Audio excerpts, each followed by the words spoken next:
आज हम लोग करेंगे एग्जाम्पल 8.7 जिसमें क्वेश्चन में बोलता है कि a block of mass M is suspended through a spring of spring constant k and is in equilibrium. A sharp blow gives the block an initial downward velocity. How far below the equilibrium position the block comes to an instantaneous rest. तो देखिए situation को समझते हैं. ये हमारा spring है जिसमें अभी ब्लॉक नहीं लगाए हुए हैं, लेकिन जैसे ही इस पे ब्लॉक हम लगाते हैं तो ये कुछ ना कुछ तो नीचे स्ट्रेच होगी ही होगी. मान लीजिए एक्स डिस्टेंस से स्ट्रेच होती है और यहाँ आके रुक जाती है. इस पोजीशन में जो इसका वेट होगा वो स्प्रिंग के रीस्टोरिंग फोर्स के इक्वल होगा. यानी सिचुएशन कुछ ऐसी होगी सेकेंड वाले फिगर में एम जी, और के एफ की वैल्यू होती है के इंटू एक्स. तो यहाँ से हम के स्प्रिंग कांस्टेंट दे रखा है तो एक्स की वैल्यू हम यहाँ फाइंड कर सकते हैं एम जी बाई के.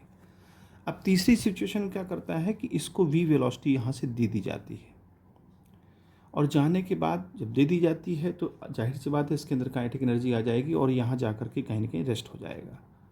जब रेस्ट हो जाएगा तो कहता है कि कितनी हाइट जो है नीचे गया, ये हमको समझ बताना है कितनी हाइट नीचे गया. तो अगर हम इसको अर्थ का रेफरेंस मान लें, यानी इस पोजीशन को अर्थ का रेफरेंस मान लें, यानी ये हमारा फ्रेम ऑफ रेफरेंस है जहाँ से अब हम नीचे जा रहे हैं, यानी अर्थ से हम नीचे जा रहे हैं. तो जब नीचे जाएंगे तो इसके अंदर जो पोटेंशियल एनर्जी ग्रेविटी के कारण होगी वो माइनस एम जी एच होगी. अच्छा, अब चूंकि ग्रेविटेशनल फोर्स कंजर्वेटिव फोर्सेस होते हैं तो हम लिख सकते हैं कि मैकेनिकल एनर्जी इनिशियल और मैकेनिकल एनर्जी फाइनल आपस में इक्वल होंगे. यानी कि काइनेटिक एनर्जी इनिशियल और potential energy initial is equal to kinetic energy final और इनिशियल एनर्जी फाइनल. ये सिचुएशन हमारी आएगी. अब चूंकि काइनेटिक एनर्जी यहाँ हमने दे रखी है हाफ एम बी स्क्वायर, तो यहाँ हम लिख सकते हैं half M B square. Potential energy यहाँ पर चूंकि है नहीं, क्यों? क्योंकि इसको हमने ग्राउंड मान लिया है. अच्छा, लेकिन एक एनर्जी है जो स्प्रिंग के अपने अंदर जो एनर्जी स्टोर्ड है वो कितनी होती है, वो आपको मालूम हाफ के एक्स स्क्वायर होती है. नेक्स्ट है फाइनल काइनेटिक एनर्जी. तो जब यहाँ आ जाएगा और इसकी वेलोसिटी ज़ीरो हो जाएगी तो फाइनल काइनेटिक एनर्जी तो ज़ीरो हो ही जाएगी.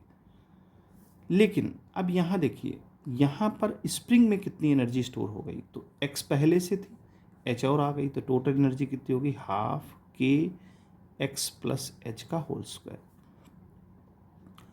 देन अब एक और एनर्जी है ग्रेविटी के कारण, लेकिन वो नीचे जा रहा, अर्थ के जब नीचे जा रहा है तो वहाँ हम क्या कर देंगे माइनस एम जी एच, क्योंकि हाइट जो है एक प्रकार का ये जो हम ले रहे हैं वो डिस्प्लेसमेंट है.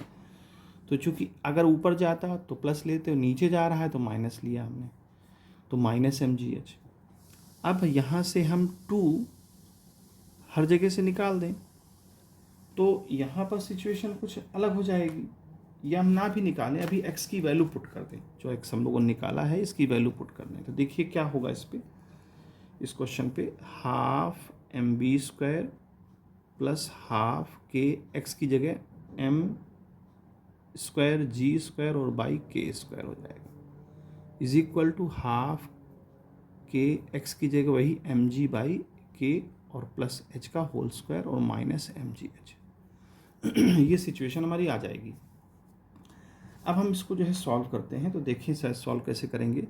एक के से के यहाँ कैंसिल हो जाएगा, आएगा half M B square plus half k और एम स्क्वायर और G square is equal to half k बाहर ही रहने दीजिए और अंदर हम क्या कर लेते हैं स्क्वायर खोल लेते हैं, यानी स्क्वायर होल स्क्वायर का फॉर्मूला लगा देते हैं प्लस एच स्क्वायर और प्लस 2 mg बाई के M G H by K और माइनस एम जी एच.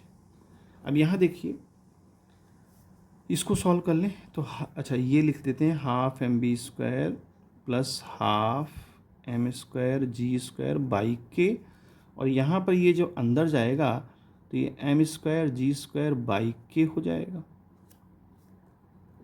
है ना. अच्छा 2 भी रहेगा plus half K H square और प्लस 2 से 2 कैंसिल, के से के कैंसिल तो एम जी एच आएगा और माइनस एम जी एच हमारे पास पहले से ही. तो देखिए ये plus M G H minus M G H से कैंसिल हो जाएगा और ये चीज़ पूरी सेम है तो ये वैल्यू इससे कैंसिल आउट हो जाएगी. तो हमारे पास बचेगा क्या हाफ एम बी स्क्वायर बचेगा और half K H x square बचेगा. जहाँ से हाफ हाफ को भी हमने कैंसिल आउट कर दिया। अब हमें निकालना क्या, एच की वैल्यू फाइंड करनी। तो एच कैसे निकलेगा, m/k अंडर रूट में, और एच जो है बाहर वी बाहर आ जाएगा क्योंकि वी में स्क्वायर लगा हुआ है। तो बस यही हमारा आंसर था। इतनी हाइट पर जब जाएगा तो उसकी जो फाइनल वेलोसिटी है वो 0 हो जाएगी, और यही हमारा आंसर है। तो उम्मीद है समझ में आया।